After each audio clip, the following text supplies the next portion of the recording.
The Tsushima incident occurred in 1861 when the Russians attempted to establish a year-round anchorage on the coast of the island of Tsushima, a Japanese territory located between Kyushu and Korea. British version of events. Arrival of the Posadnik. On 13 March 1861, the Russian corvette Posadnik, captained by Nikolai Byrylev, arrived in Tsushima Island in the inlet of Ozaki, the captain demanding landing rights. This event triggered fear in the Japanese shogunate, as the Russians had already attempted to breach Japan's isolation policy in the northern island of Hokkaido with the events involving Adam Laxman in 1792, the burning of villages there in 1806, and the events leading to the arrest of Vasily Igolovnin in 1811. At that time, only a few Japanese ports were open to foreign ships, and Tsushima was clearly not one of them, thus suggesting unfriendly intentions on the part of the Russians. If taken over by the Russians, Tsushima could have become an effective base for further aggression. Japan received British help to support its policy. As tension rose, a second Russian ship arrived, and requests were made by the Russians to build a landing base and to receive supplies.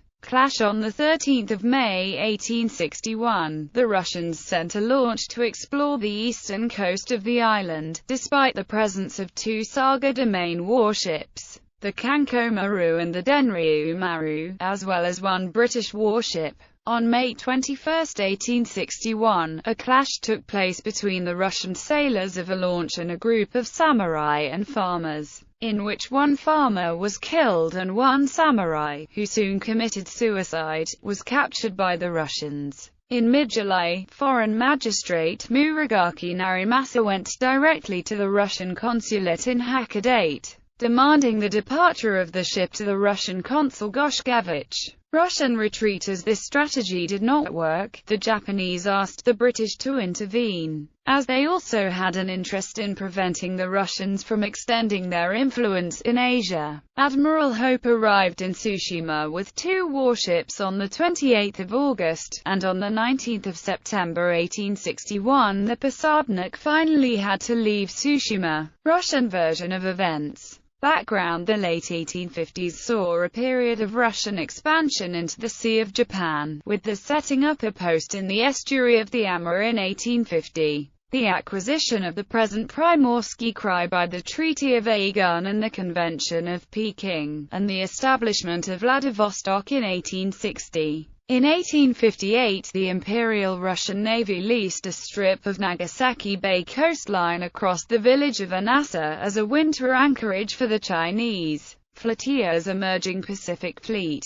Flotilla Commander Admiral Ivan Lykachov realized the dangers of basing the fleet in a foreign port, and settled on establishing a permanent base in Tsushima. He was aware that the British had attempted to set their flag there in 1859 and had conducted hydrographic surveys around the island in 1855. In 1860 he requested a go-ahead from the government in St. Petersburg. The cautious foreign minister, Alexander Gorchakov, ruled out any incursions against British interests, while General Admiral Konstantin Nikolaevich suggested making a private deal with the head of Tsushima Fuel Domain, as long as it did not disturb the West. In case of failure, the Russian authorities would deny all knowledge of the expedition. Landing. In line with Lykachov's will and Konstantin's advice, Posadnik left Hakodate February 20, 1861, and on March 1 reached the village of Osaki on the western coast of Aso Bay. Mune Yoshiori, head of Tsushima clan, immediately informed the Bakufu government. However, the cautious cabinet of Ando Nobumasa delayed their response, and Yoshiori had to act on his own. Byrylev, captain of the Posadnik, made personal contact with Mune, exchanged courtesy gifts, and secured Yoshiori's consent to survey the Imasaki Bay. Posadnik arrived there on April 2. The crew disembarked, raised the Russian flag, and began building temporary housing, a landing jetty, and prepared to refit the ship, which needed repairs to propeller and stern tube. Japanese officials tacitly agreed with de facto establishing a naval base and even assigned a team of 15 local carpenters to help the Russians. The latter rewarded Munier with a gift of small naval cannons. Likachov inspected the bay twice. March 27 on board the Oprichnik and April 16 on board the Svetlana, and recorded friendly behavior of the Japanese. However, in April the situation irreversibly changed. Clash on April 12, 1861, when the Russians disembarked from their launches. A group of local peasants led by one Yasugara attempted to bar entrance and drive the Russians back. In the ensuing clash, Yasugara was killed, 2 Japanese peasants taken hostage, the rest fled. No Russian fatalities were recorded.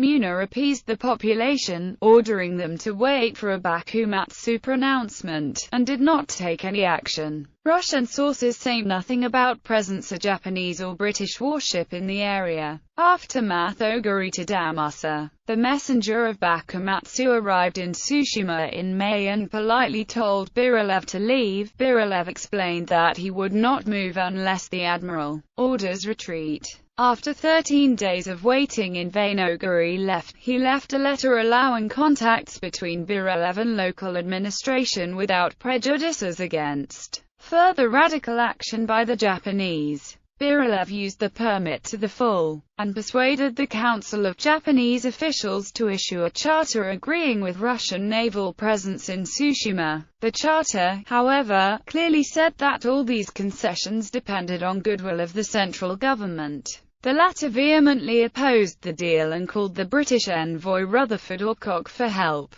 Alcock immediately dispatched 2 ships under command of Vice Admiral James Hope. Retreat. Likachov, as instructed by Constantine, ordered a general retreat and sent the message to Tsushima with the Oprichnik. Byrilev and Posадnik left Tsushima on September 7, 1861, while Oprichnik and Abrek stayed in the harbor. Both finally left at the end of September 1861. Likachov later said that the failure had its upside. We did not allow the British conquest of the islands, an opinion indirectly supported by contemporary personal meetings between Gorchakov and Ambassador Francis Napier. The latter, however, never gave a definite answer about British plans in Tsushima. Likachov was demoted from his command and tendered a voluntary resignation, which was rejected. The admiral was given command of a Baltic Fleet squadron. The Russian Navy stayed at Nagasaki until the completion of the Port Arthur base in China.